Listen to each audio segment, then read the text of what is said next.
Hello guys, स्वागत है आप सभी को हिंदी बिहार चैनल में।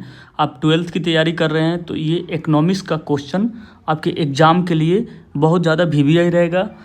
ये पार्ट 3 है। पार्ट 1 पार्ट 2 मैं पहले करा चुका हूँ। ये देखिए, इसमें एक्सप्लेनेशन के साथ आपको सब कुछ दिया गया है। चलिए बिना देर किए हम क्वेश्चन सीरीज स्टार्ट करते हैं। क्वेश्चन नंबर 1 देखते हैं क्या कर रहे हैं। पूछ रहा है माइक्रो इकोनॉमिक्स के जनक कौन माने जाते हैं। Option number A Adam Smith, option number B J M Keynes, C Alfred Marshall, D Ragnar Frisch. तो इसका आंसर होगा जेएम किन्स। ठीक है, देखते हैं इसका एक्सप्लेनेशन क्या कर रहा है। जेएम किन्स क्या है? Board facts. जेएम किन्स 1936 में प्रकाशित अपनी पुस्तक the general theory of employment, interest and money के माध्यम से जॉन मेनार्ड किन्स ने अर्थशास्त्र की नींव रखी। 1929 में महान मंदी डिप्रेशन के समाधान हेतु उन्हें सरकारी हस्तक्षेप और प्रभावी मांग सिद्धांत दिया गया। बोर्ड फैक्ट क्या कहते हैं? एडम स्मिथ को व्यष्टि अर्थशास्त्र या अर्थशास्त्र का जनक तथा रैगनर फ्रिश को 1933 में व्यष्टि समष्टि सर्वप्रथम प्रयोग करने का श्रेय जाता है। यानी 1933 में रैगनर फ्रिश जो है ना, व्यष्टि व समष्टि शब्द का सबसे पहले प्रयोग किए थे। ये देखिए, 1929 में महान मंदी आया, किन्स की पुस्तक 1936 में आया और माइक्रो इकोनॉमिक्स के जनक की ये कहा है जेएम किन्स। क्वेश्चन नंबर 2 क्या कर रहे हैं? भारतीय रिजर्व बैंक की स्थापना कब हुई? हम छोड़ देते हैं इस क्वेश्चन को, आप बता दीजिएगा, लेकिन मैं ही बता देता। 1935 में हुआ।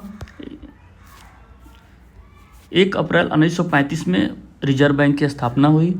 रिजर्व बैंक 1 अप्रैल 1935 को हिल्टन यंग आयोग, याद रखिएगा, सिफारिश पर आरबीआई की स्थापना हुई। प्रारंभ में इसका मुख्यालय कोलकाता था, लेकिन 1937 में इसे मुंबई स्थानांतरित कर दिया गया। राष्ट्रीयकरण कब हुआ? आरबीआई का राष्ट्रीयकरण 1 जनवरी 1949 को यह किया गया था। यह भारत का केंद्रीय बैंक है। 1935 में बना, 1949 में देश का हुआ, यानी राष्ट्रीयकरण हुआ। 1935 स्थापना 1935 में, राष्ट्रीयकरण 1949 में। आरबीआई बराबर भारत का सर्वोच्च मौद्रिक अधिकारी यानी मॉनेटरी अथॉरिटी होता है। ये केंद्रीय बैंक द्वारा क्रेडिट कंट्रोल का परिणामात्मक उपाय क्वांटिटेटिव मेथड कौन सा है, ये पूछ रहा है। तो कौन सा होगा इसमें? बैंक रेट भी होगा, ओमो भी होगा, सीआरआर भी होगा, डी भी होगा। आप एक चीज़ यहाँ पे गेस कर रहे हैं कि सारा प्रीवियस क्वेश्चन एक दूसरे से मिलता जुलता है। सारा का सारा एक ही क्वेश्चन जैसे मिलता जुलता आ रहा है, तो प्रीवियस क्वेश्चन बहुत ही मायने रखता है आपके लिए। चलिए एक्सप्लेनेशन देखते हैं क्या कर रहा है इसका। सभी हो जाएगा। इसका quantitative, bank rate, repo rate, OMO, CRR, SLR, यह अर्थव्यवस्था में साख की कुल मात्रा को नियंत्रित करता है। क्वालिटिव, मार्जिनल रिक्वायरमेंट जैसे मोरल सेसेशन होता है। ठीक है। सीआरआर व बैंक रेट बढ़ाने से बाजार में मुद्रा पूर्ति घटती है और महंगाई नियंत्रित होती है। ठीक है, आइए क्वेश्चन नंबर 4। क्वेश्चन नंबर 4 क्या है? बार्टर सिस्टम की प्रमुख कठिनाई क्या है? बार्टर सिस्टम पूछ रहा है। बार्टर सिस्टम जानते हैं, वस्तु विनिमय प्रणाली होता है। तो एक तो होता है लैक ऑफ डबल कोइंसिडेंस होता है, फिर मूल्य के मापक का अभाव होता है, दूसरा मूल्य संचय में कठिनाई भी होती है। यानी इसका ऑल ऑफ दीज आंसर हो जाएगा, इनमें से सभी हो जाएगा। वस्तु विनिमय प्रणाली में वस्तुओं का वस्तुओं से सीधा विनिमय होता था। इसकी सीमाएं क्या थी? आवश्यकता के दोहरे संजोग का अभाव और मूल्य मापन व विभाजन की समस्या, ये बात कह रहा है। ठीक है। मुद्रा के आविष्कार ने इस सभी कठिनाइयों को दूर कर विनिमय को सरल बनाया है। वस्तु विनिमय, दोहरे संजोग का अभाव, मुद्रा का उद्भव होता है। ठीक है। चलिए 5 नंबर क्वेश्चन, जीडीपी और जीएनपी के बीच में अंतर पूछ रहा है 5 नंबर में। तो इसका अंतर आपको पता है क्या होता है? आपको बहुत बार इसको बताया गया है। विदेशों से शुद्ध साधन आय होता है, जीडीपी और जीएनपी के बीच में अंतर होता है। देखते हैं इसका एक्सप्लेनेशन क्या कहता है। जीडीपी बराबर जीएनपी बराबर जीडी प्लस एनएफआईए। ठीक है। जीडीपी देखिए, जीडीपी पढ़िए और जीएनपी अच्छे से देखिएगा, पढ़ लीजिएगा। जीडीपी देश की भौगोलिक सीमा के अंदर उत्पादित अंतिम वस्तुओं एवं सेवाओं के मूल्य है, ठीक है। जीएनपी देश के सामान्य निवासियों द्वारा उत्पादित मूल्य, जिसमें एनएफआईए शामिल होता है। एनएफआईए, यदि एनएफआईए धनात्मक होगा तो GNP is less then GDP होगा, ठीक है। यदि एनएफआईए ऋणात्मक होगा तो GDP is less then GNP होगा, ये याद रखिएगा, इंपॉर्टेंट है। लॉ ऑफ डिमांड वस्तु की कीमत और उसकी मांग मात्रा के बीच किस संबंध को दर्शाता है, ये पूछ रहा है। मांग का नियम वस्तु की कीमत और उसकी मांग मात्रा के बीच किस संबंध को दर्शाता है, तो हमेशा इन्वर्स दर्शाता है, ठीक है। आइए एक्सप्लेनेशन देखिए, इन्वर्स दर्शाएगा। एनसीईआरटी का थ्योरी क्या कहता है, अन्य बातें समान रहने पर कैटेरिस पैरिबस, जब किसी वस्तु की कीमत प्राइस बढ़ती है तो उसकी मांग मात्रा घटती है तथा कीमत बढ़ने पर मांग बढ़ती है। यानी ये बता रहा है अगर प्राइस बढ़ा, ठीक है, तो क्वांटिटी डिमांडेड क्या होगी, कम हो जाएगी, यही बोल रहा है ये। मांगा गया संबंध गुणात्मक क्वालिटेटिव होता है, परिणामात्मक नहीं होता है। मेमोरी ट्रिक, दाम बढ़ेगा तो ग्राहक क्या होगा, घटेगा, ये पूछ रहा है ये। पूंजीगत प्राप्तियाँ की सबसे मुख्य मध्य क्या है। पूंजीगत जब भी हम प्राप्तियाँ करते हैं तो इसका मुख्य मध्य क्या होता है, तो मार्केट ब्रोइंग, सबसे ज़्यादा हम मार्केट ब्रोइंग करते हैं। क्या है मार्केट ब्रोइंग, देखिए क्या कहता है मार्केट ब्रोइंग। गवर्नमेंट बजट का है ये क्वेश्चन। पूंजीगत प्राप्तियाँ वे प्राप्तियाँ है जो या तो सरकार की देनदारी बढ़ाती है अथवा वित्तीय परिसंपत्तियों को कम करती है। Got it. सरकार द्वारा लिया गया बाजार ऋण, मार्केट ब्रोइंग, देनदारी पैदा करता है और यह पूंजीगत प्राप्तियों का सबसे बड़ा व मुख्य घटक होता है, ठीक है। ये इसको बोलते हैं मार्केट ब्रोइंग। क्लासिफिकेशन इसका बांटा गया है। डिसइन्वेस्टमेंट भी पूंजीगत प्राप्तियाँ है, परंतु यह गैर ऋण प्राप्ति है। बाजार ऋण सृजन प्राप्ति है। शिक्षक नोट, बोर्ड परीक्षा में राजस्व प्राप्ति और पूंजीगत प्राप्तियों का अंतर 5 अंक में पूछा जाता है, याद रखिए ये। आइए, फिजिकल पॉलिसी का उद्देश्य क्या होता है। राजकोषीय नीति का उद्देश्य पूछ रहा है क्या होता है, तो पता है आपको, एक तो निर्गत में वृद्धि होगा, ये भी सही है। उच्च रोजगार स्तर प्राप्त करना, ये भी सही है। आय में वृद्धि और आर्थिक अस्थायित्व, ये भी सही है। इसका आंसर क्या हो जाएगा, इसका आंसर ऑल ऑफ दीज हो जाएगा, ठीक है। चलिए देखते हैं इसका एक्सप्लेनेशन। ऑल ऑफ दीज हो गया। राजकोषीय नीति सरकार की आय तथा व्यय की नीति है। इसके मुख्य उद्देश्य क्या क्या होता है, आर्थिक समृद्धि और उत्पादन में वृद्धि करना, पूर्ण रोजगार का स्तर हासिल करना, धनी व निर्धन के बीच आय असमानता को कम करना। मौद्रिक नीति आरबीआई द्वारा, याद रखिएगा जब भी मॉनेटरी पॉलिसी की बात आएगा तो आरबीआई नियंत्रित करता है। राजकोषीय नीति भारत सरकार द्वारा बनाई जाती है, यानी याद रखिए, एक बार और रिपीट कर देते हैं। मॉनेटरी पॉलिसी जो होता है आरबीआई और फिजिकल पॉलिसी जो होता है भारत सरकार बनाती है। एग्जाम टिप, दोनों नीतियों के अंतर को एनसीईआरटी अध्याय 5 में से ध्यानपूर्वक पढ़िएगा। ये question number 9, government expenditure multiplier का सूत्र क्या है। तो ये होता है delta Y divided delta G equal to 1 या 1 माइनस सी होता है, बट्टा में इसको बोलते हैं, ठीक है। ये होता है, याद रखिएगा, कहाँ गया, ये सूत्र है, याद रख लीजिएगा। शिक्षक सी का मान हमेशा 0 और 1 के बीच होता है। बहुत बार ये क्वेश्चन मिल चुका है।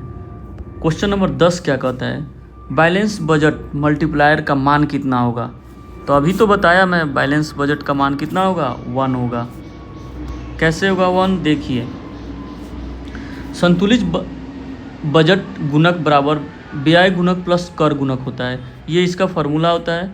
अर्थात यदि सरकार व्यय और कर दोनों में समान राशि बढ़ाती है तो राष्ट्रीय आय में भी ठीक उतनी ही वृद्धि होगी। Delta Y equal to delta G होता है। गोल्डन रूल क्या होता है, balance budget multiplier is always equal to 1 होता है, ठीक है। शिक्षक ने यह वस्तुनिष्ठ प्रश्न बीएससी में पिछले 5 वर्षों में 3 बार पूछा गया है ये क्वेश्चन। आइए 11 नंबर क्वेश्चन क्या कहती है, फ्यूचर जनरेशन पर बोझ पड़ेगा, किससे अगली पीढ़ी पर बोझ बढ़ेगा, ये पूछता है। तो पता है क्या, गवर्नमेंट डेब्ट होता है, सरकारी ऋण से होता है। कैसे होता है, देखिए कैसे होता है। आर्थिक तर्क। एनसीईआरटी कंसेप्ट क्या कहता है, हम लोगों ने क्या किया है, एनसीईआरटी कंसेप्ट को अच्छी तरह से यहाँ पे एक्सप्लेन कर दिया गया है और जितना भी इम्पोर्टेंट चीज़ है यहाँ पे एक्सप्लेन आपको मिलेगा, जिससे आपको एग्ज़ाम में बेहतर तैयारी का। चलिए, जब सरकार आज अपने व्यय को पूरा करने के लिए ऋण लेती है तो भविष्य में ब्याज और मूलधन चुकाने के लिए अगली पीढ़ी पर अधिक टैक्स लगाना पड़ता है। ऋण का पीढ़ीगत हस्तांतरण कहा जाता है। कर को बोझ वर्तमान पीढ़ी उठाती है, ठीक है, जबकि ऋण का ब्याज पुनर्भुगतान भविष्य की पीढ़ी करती है। शिक्षा, यदि ऋण का उपयोग उत्पादक परिसंपत्तियों के निर्माण में हो तो यह बोझ नहीं बनता है। क्वेश्चन नंबर 12 क्या कहता है, परिसंपत्तियां जैसे मुद्रा, स्टॉक, बंध पत्र, बॉन्ड्स आदि के क्रय विक्रय का विवरण किस खाते से होता है। पूछता है ऑप्शन नंबर इसका हमेशा कैपिटल अकाउंट की बात करेगा ये। जब भी परिसंपत्तियां, मुद्रा, स्टॉक, बॉन्ड्स आदि के क्रय विक्रय के विवरण किस खाते से होता है, तो कैपिटल अकाउंट से होता है, ठीक है। क्या है कैपिटल अकाउंट, देखिए, बैलेंस ऑफ पेमेंट, भुगतान संतुलन के पूंजी खाते में वे सभी अंतर्राष्ट्रीय लेन देन आते हैं जिनसे किसी देश की परिसंपत्तियां या देनदारियां की स्थिति में परिवर्तन होता है। उदाहरण एक तो होता है एफडीआई, एफआईआई, एफपीआई, अब विदेशी ऋण। वस्तु एवं सेवाओं के आयात निर्यात का लेखा जोखा चालू खाते में होता है। बॉन्ड और शेयर वित्तीय परिसंपत्तियां है, अतः पूंजी खाता ही सही उत्तर है, ठीक है। क्वेश्चन नंबर 13, एक्सचेंज रेट में मूल्यह्रास होने पर क्या घटेगा, ये भी बताया गया है। तो इंपोर्ट की बात करेगा, आयात की बात करेगा। जब भी विनिमय दर में मूल्यह्रास होने से क्या घटेगा, तो आयात। देखते हैं क्या है ये आयात, इंपोर्ट से यहाँ पे है। ऑप्शन नंबर ए सही होगा। स्वदेशी मुद्रा का मूल्यह्रास, जैसे $1 बराबर 70 से घटकर $1 बराबर 85 हो गया है, का अर्थ है अपनी मुद्रा की क्रय शक्ति विदेशी मुद्रा के मुकाबले कम हो गई है। इससे विदेशी वस्तुएं तो महंगी तो हो जाती है, जिससे आयात में क्या होगी, डिक्रीज होगी, यानी कमी आती है, तथा निर्यात सस्ते बढ़ते हैं। आता है जो सामान हमारे भारत में तो महंगा आएगा, ठीक है। आज जैसे हमारे भारत से अगर सामान जाएगा विदेशों में तो क्या हो जाएगा, सस्ता हो जाएगा कि डॉलर के मुकाबले।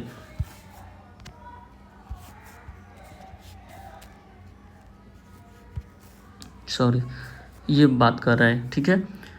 ये देखिए, डिप्रिसिएशन क्या होगा, आयात महंगा होगा तो घटता है, फिर निर्यात सस्ता होगा तो बढ़ता है, यही बात कहता है। खुली अर्थव्यवस्था की बात क्या, क्वेश्चन नंबर 14 क्या कह रहा है, 14 ओपन इकोनॉमी का संतुलन समीकरण पूछ रहा है। तो y बराबर c प्लस आई प्लस जी प्लस एक्स माइनस 1, हमेशा रिपीटेड ये आ रहा है क्वेश्चन, ठीक है। एक्सप्लेनेशन ये पढ़िएगा, ये मैं बता चुका हूँ बहुत बार। क्वेश्चन नंबर 15, निम्न में से कौन बड़ा खुली अर्थव्यवस्था का गुणक अथवा बंद अर्थव्यवस्था का गुणक है। क्वेश्चन नंबर 15 पूछता है क्या, तो ये बंद अर्थव्यवस्था का गुणक है, ओपन इकोनॉमी मल्टीप्लायर, ठीक है। आइए क्या है ये, बंद अर्थव्यवस्था का गुणन। बंद अर्थव्यवस्था बराबर 1/1 माइनस सी, खुली अर्थव्यवस्था का गुणक होता है 1/1 माइनस सी प्लस एम, जहाँ एम इक्वल टू सीमांत आय प्रवृत्ति होता है। आयात एम के कारण आय का रिसाव विदेश में होता है, जिससे खुली अर्थव्यवस्था में हर चरण पर मांग का मान घट जाता है। ये देखिए, चूंकि हर निष्कासन या रिसाव गुणक के मान को कम करता है, अतः बंद अर्थव्यवस्था का गुणक हमेशा बड़ा होता है। एग्जाम ट्रिप क्या होता है, मार्जिनल प्रोपेंसिटी टू इम्पोर्ट होता है, क्या होता है, गुणक के मान को घटाता है, ठीक है। क्वेश्चन नंबर 16, अनागत स्थिति हो तो किसी एक परिवर्तनशील आगत के प्रयोग में लगातार वृद्धि की जाए तो अंततः सीमांत उत्पादन में क्या परिवर्तन होता है।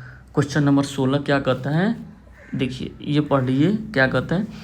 इसका ऑप्शन नंबर क्या होगा, इसका ए हो जाएगा ऑप्शन नंबर सही, यानी गिरावट आती है। जब भी फॉल्स होगा, फॉल्स में आएगा, ये लगातार वृद्धि होगी तो सीमांत उत्पादन में गिरावट होगी, वही कह रहा है। सीमांत उत्पादन क्या है, हासमान सीमांत उत्पादन का नियम क्या कहता है, यह प्रवृत्ति अनुपात के नियम, लॉ ऑफ वेरिएबल प्रोपोर्शंस को दर्शाता है। जब स्थित साधन जैसे भूमि, मशीन पर केवल एक प्रवर्ती साधन जैसे श्रम लगातार बढ़ाते हैं तो एक सीमा के बाद सीमांत उत्पादन घटता ही जाता है। एमपी बढ़ता है, ठीक है, तो एमपी घटता है, फिर एमपी ऋणात्मक होगा, बढ़ता भी है, घटता है, फिर ऋणात्मक है, 3 चरण में होता है। द्वितीय अवस्था में विवेकशील उत्पादक उत्पादन करता है। दो आगतों के क्वेश्चन नंबर 17, दो आगतों के संयोगों का वह सेट जो समान निर्गत स्तर पर का उत्पादन करते हैं क्या कहलाते हैं, ये पूछता है। तो ऑप्शन नंबर ए होगा, ऑप्शन नंबर बी होगा, ऑप्शन नंबर सी होगा। इसका ऑप्शन नंबर क्या हो जाएगा, आइसोक्विंट कर्व होता है। क्या कहता है, समुत्पाद वर्ग। देखिए समुत्पाद एनसीईआरटी क्या कहता है, समुत्पाद वर्ग उत्पादन के दो साधन जैसे श्रम हो पूंजी के उन सभी संयोगों को दर्शाता है जो समान उत्पादन या निर्गत देते हैं। इंडिफरेंस कर्व हमें क्या कहता है, उपभोक्ता को समान संतुष्टि देने वाले बंडलों का पथ है। की डिफरेंस उत्पादन के संदर्भ में आइसोक्विंट कर्व होता है, उपभोक्ता के संदर्भ में क्या होता है, इंडिफरेंस कर्व होता है। एग्जाम मेमोरी ट्रिक नाम में ही छिपा है सम प्लस उत्पाद यानी आइसो क्वांट, ठीक है। 18 नंबर क्वेश्चन, निम्न में से किस आगत की मात्रा को दीर्घकाल लॉन्ग रन में परिवर्तित किया जा सकता है। लेबर होगा, रॉ मटेरियल होगा, कैपिटल गुड्स होगा, इन ऑल ऑफ दीज हो जाएगा इसका आंसर, ठीक है। एक्सप्लेनेशन देखिए, इनमें सभी होगा। लॉन्ग रन क्या है, वह समय अवधि जिसमें उत्पादन के सभी साधन परिवर्तनशील होते हैं। दीर्घकाल में कोई भी साधन स्थिर नहीं रहता है, यहाँ तक कि प्लांट, मशीन, इमारत की क्षमता भी बदलती है। अल्पकाल शॉर्ट रन कुछ साधन स्थिर जैसे मशीन तथा कुछ परिवर्तनशील जैसे श्रम होते हैं। शिक्षक सलाह दीर्घकाल बराबर सभी परिवर्तनशील होगा, अब परिणाम का प्रतिफल नियम होगा, ठीक है। क्वेश्चन नंबर 19, एसएमसी कर्व सीमांत लागत वक्र और औसत लागत वक्र के किस बिंदु पर काटता है। 19 नंबर क्वेश्चन पूछते हैं तो मिनिमम पॉइंट पे काटेगा। ऑप्शन नंबर बी इसका आंसर हो जाएगा। एसी तथा एमसी में संबंध, एसी गिरता है तो MC is greater then AC होता है। जब एसी न्यूनतम होता है तो एमसी इक्वल टू एसी होता है, ठीक है। एमसी इस नीचे न्यूनतम बिंदु पर काटता है। जब एसी बढ़ता है तो MC is less then AC होता है। ये देख लीजिएगा एक बार फॉर्मूला, अब थोड़ा सा देख लीजिएगा तो याद हो जाएगा। एमसी वक्र हमेशा एसी तथा एबीसी दोनों वक्रों को उनके न्यूनतम बिंदु पर काटता है। एग्जाम टिप, रेखा चित्र बनाकर अभ्यास करें, ठीक है। बोर्ड परीक्षा के लिए अति महत्वपूर्ण ग्राफ है ये। क्वेश्चन नंबर 20, परिवर्ती अनुपात के नियम में किसके अनुपात में परिवर्तन किया जाता है। परिवर्ती अनुपात जब भी होता है किसके अनुपात में किया जाता है, तो स्थिर एवं परिवर्ती आगतों के अनुपात में होता है, ठीक है। क्या है ये देखते हैं। क्वेश्चन नंबर 20 का ये आंसर होगा, स्थिर एवं परिवर्ती आगतों के अनुपात में अल्पकालीन नियम की व्याख्या। ये नियम अल्पकाल से संबंधित है। इसमें उत्पादन एक साधन जैसे भूमि स्थिर रखा जाता है तथा दूसरे साधन जैसे श्रम की इकाइयाँ बढ़ाई जाती है। जिसमें स्थिर साधन परिवर्ती साधन का अनुपात लगातार बदलता है।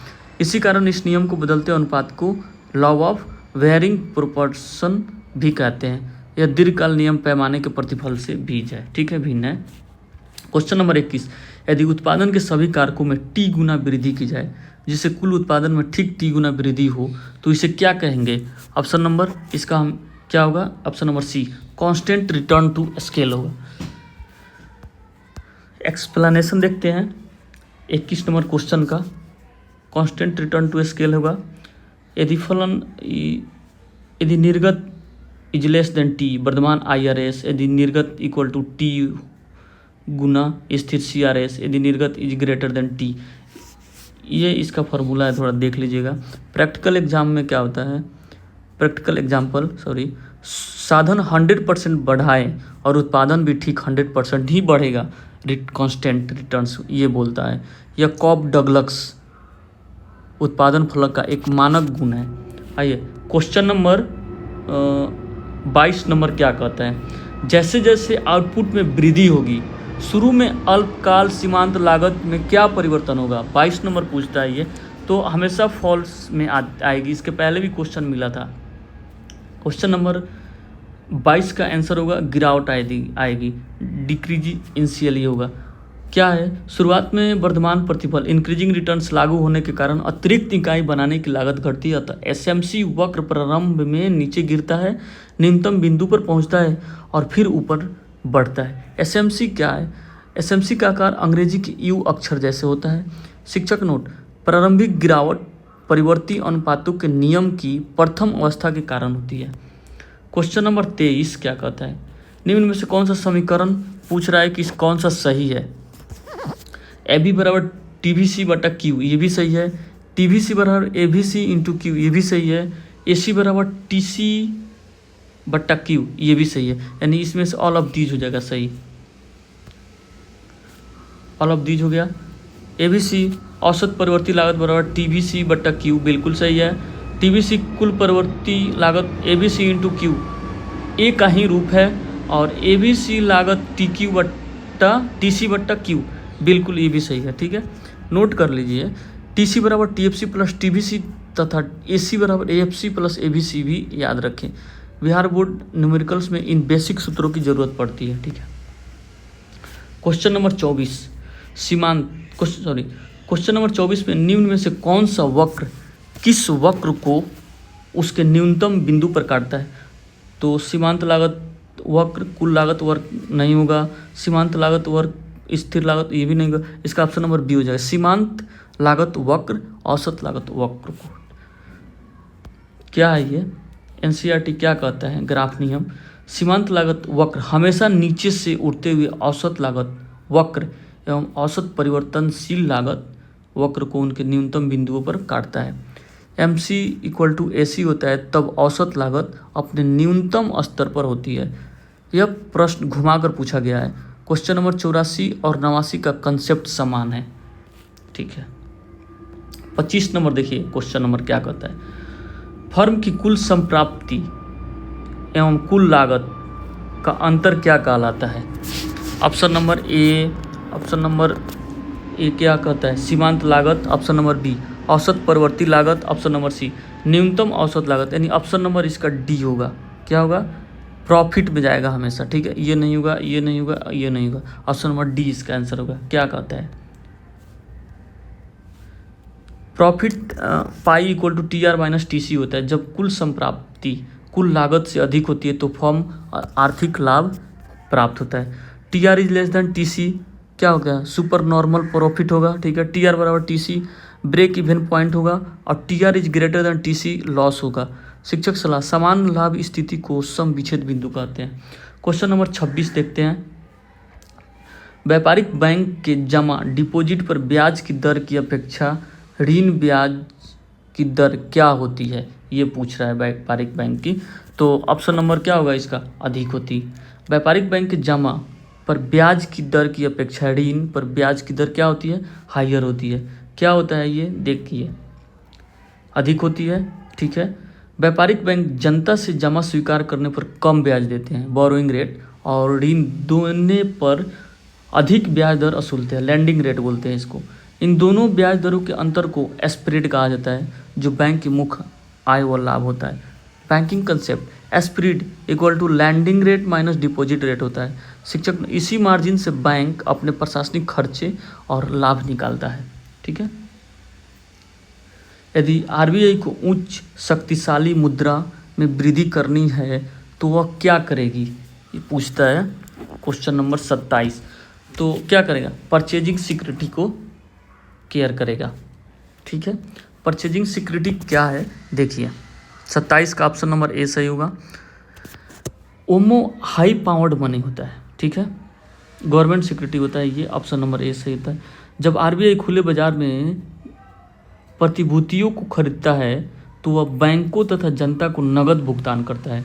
इससे अर्थव्यवस्था में नगद करेंसी तथा बैंक रिजर्व बढ़ता है, जिससे उच्च शक्तिशाली मुद्रा में वृद्धि होती है। आरबीआई खरीदी प्रतिभूति, फिर बाजार में कैश प्रवाह होगा। जब कैश प्रवाह होगा तो पावर्ड हाई पावर्ड मनी आएगी, बढ़ेगी बाजार में, वही बात कहता है ये मैकेनिज्म ये है। बेचने पर पैसा आरबीआई वापस खींच लेता है, जिससे एच घटता है। क्वेश्चन नंबर 28, उपभोग फलन C equal to C plus C Y में पैरामीटर सी का क्या दर्शाता है उपभोग फलन में, तो ये डेल्टा सी क्या दर्शाएगा, डेल्टा सी बटा डेल्टा वाई सीमांत उपभोग प्रवृत्ति माइनस एमपीसी होता है। क्या ये क्वेश्चन नंबर 28 का ये ऑप्शन नंबर ए तो सही होगा ही। इसका एक्सप्लेनेशन क्या है, सी स्वायत्त उपभोग शून्य आय पर न्यूनतम उपभोग होगा। सी उपभोग वक्र का ढाल एमपीसी डेल्टा सी बटा डेल्टा वाई होगा। सी का मान हमेशा 0 से अधिक तथा 1 से कम होगा। ये कितनी बार आ चुका है, ठीक है। यह समीकरण केन्स के उपभोग फलन का आधार है। क्वेश्चन नंबर 29 क्या कहती है, निम्न में से कौन सा भौतिक पूंजी स्टॉक नहीं है, ये कहती है, ठीक है। अब इसमें से पूछ रहा है फिजिकल कैपिटल स्टॉक नहीं है, कौन नहीं है, मशीन भी नहीं है, ठीक है, बिल्डिंग भी नहीं है, सॉरी ये पूछ रहा है नहीं है, तो ये मशीन है, बिल्डिंग है, भवन रोड है, लेकिन इसका आंसर क्या हो जाएगा, ये होगा, इसका आंसर डी होगा, हमेशा डी होगा। पूछ रहा है नहीं है तो फ्रूट नहीं है, बाकी सब है, तीनों है, ठीक है। देखिए क्या कहता है, ये फ्रूट है।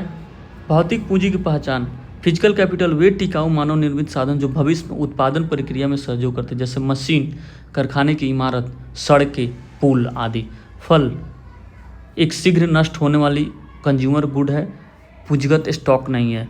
पूंजी वस्तुओं में वे हैं जो बार बार उत्पादन में प्रयोग हो और स्वतः नष्ट न हो, इसको पूंजी बोलते हैं। उपभोग वस्तु और पूंजीगत वस्तु का अंतर समझिए, ठीक है।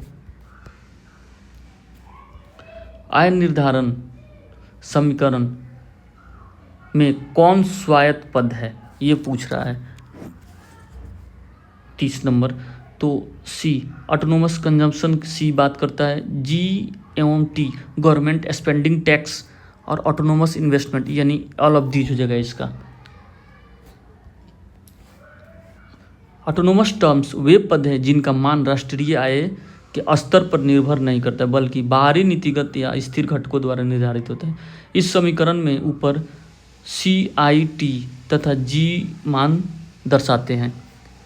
एनसीईआरटी माइक्रो इकोनॉमिक्स चैप्टर 5 समीकरण देख लीजिएगा। क्वेश्चन नंबर 31 क्या कहता है, उपभोग फलन C equal to C plus C Y में सी एमपीसी का सीमांकन वैल्यू रेंज क्या होता है। क्वेश्चन नंबर 31 का वैल्यू रेंज पूछता है, तो एक तो 0 से अधिक भी होगा, 1 से कम भी होगा, 1 के बराबर भी होगा, नहीं होगा। ये पूछ रहा है क्या होता है, ये भी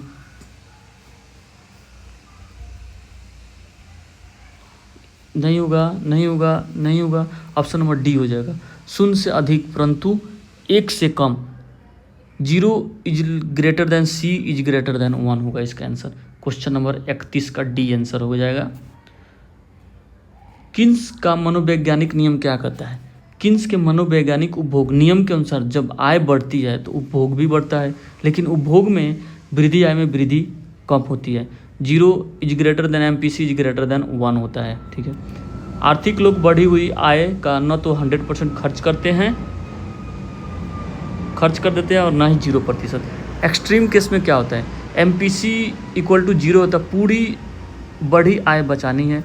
यदि एमपीसी बराबर 1 तो पूरी बढ़ी आय खर्च करनी है। व्यवहारिक जीवन में एमपीसी का मान 0 और 1 के बीच रहता है। एमपीसी याद रखिएगा 0 और 1 के बीच रहता है। क्वेश्चन नंबर 32, यदि सीमांत उपभोग प्रवृत्ति का मान 1 हो तो निवेश गुणक का मान क्या होगा, ये पूछता है 32 नंबर। तो अभी तो बताया मैं क्या होगा, 0 भी होगा, 1 भी होगा, नहीं होगा, 1 भी नहीं होगा, सी भी नहीं होगा, असीमित इनफाइनाइट होगा। यदि सीमांत उपभोग प्रवृत्ति का मान 1 हो तो निवेश गुणक का मान पूछ रहे हैं, यहाँ पे निवेश गुणक का मान पूछता है तो इनफाइनाइट होगा। ऑप्शन नंबर इसका डी आंसर हो जाएगा, ये होगा। जब एमपीसी बराबर 1 होता है तो गुणक का मान अनंत असीम होता है, ये है। एमपीसी बराबर 0 तो के बराबर 1, एमपीसी बराबर 0.5 तो के बराबर 2, एमपीसी बराबर 0.8 तो के बराबर 5, एमपीसी बराबर 1 के बराबर इनफाइनाइट अधिक मान होगा। गुणक व एमपीसी में सीधा धनात्मक संबंध होता है। क्वेश्चन नंबर 33 क्या कहता है, प्रभावी मांग सिद्धांत में 45 डिग्री की रेखा क्या दर्शाती है? इसका ऑल ऑफ दीज हो जाएगा, यानी वाई इक्वल टू डी ये भी है। बाजार संतुलन रेखा, इनकम इक्वल टू आउटपुट होता है। एडी बराबर एस, सप्लाई बाजार बराबर मांग होता है। क्या है ये देखते हैं। ये इसका ऑप्शन नंबर डी सही हो गया। 45 डिग्री लाइन सिग्निफिकेंस, 45 डिग्री रेखा के प्रत्येक बिंदु पर aggregate supply equal to Y और कुल मांग एग्रीगेट डिमांड परस्पर समान होती है। यदि रेखा दर्शाती है कि कुल राष्ट्रीय आय हमेशा कुल उत्पादित मूल्य के बराबर होती है। एग्रीगेट सप्लाई रेखा के को ही 45 डिग्री रेखा कहा जाता है। जहाँ एडी रेखा 45 डिग्री रेखा को काटती है, वहीं प्रभावी मांग इफेक्टिव डिमांड का बिंदु होता है। क्वेश्चन नंबर 34, यदि सीमांत बचत प्रवृत्ति बढ़ जाती है तो अर्थव्यवस्था में बचत की मात्रा में क्या परिवर्तन होगा? इसका ऑप्शन नंबर बढ़ेगी। क्यों बढ़ेगी? देखिए यहाँ पे ऑप्शन नंबर ए सही होगा। सीमांत बचत प्रवृत्ति एमपीएस बराबर डेल्टा एस बटा डेल्टा वाई आय में परिवर्तन के फलस्वरूप बचत में होने वाले परिवर्तन का अनुपात है। यदि लोगों की बचत करने की प्रवृत्ति बढ़ेगी तो अतिरिक्त आय का अधिक भाग बचाया जाएगा, जिससे कुल बचत बढ़ेगी। एमपीएस प्लस एमपीसी बराबर 1 होता है। यदि एमपीएस बढ़ेगा तो एमपीसी घटेगा। बचत के विरोधाभास पैराडॉक्स ऑफ थ्रिफ्ट का विचार भी एनसीईआरटी से पढ़ लीजिएगा। क्वेश्चन नंबर 35 क्या कहता है? जिन परिवर्त की परिभाषा एक निश्चित काल बिंदु पर की जाती है वे क्या कहलाते हैं? स्टॉक वेरिएबल होता है। ठीक है, आइए स्टॉक वेरिएबल क्या होता है देखते हैं। एनसीईआरटी क्या कहता है स्टॉक वेरिएबल के बारे में? स्टॉक वह मात्रा होती है जो किसी विशेष निश्चित बिंदु पॉइंट ऑफ टाइम पर मापी जाती है। उदाहरण क्या होता है? धन, संपत्ति, बैंक जमा, गोदाम में गेहूं का स्टॉक, ये कह रहा है।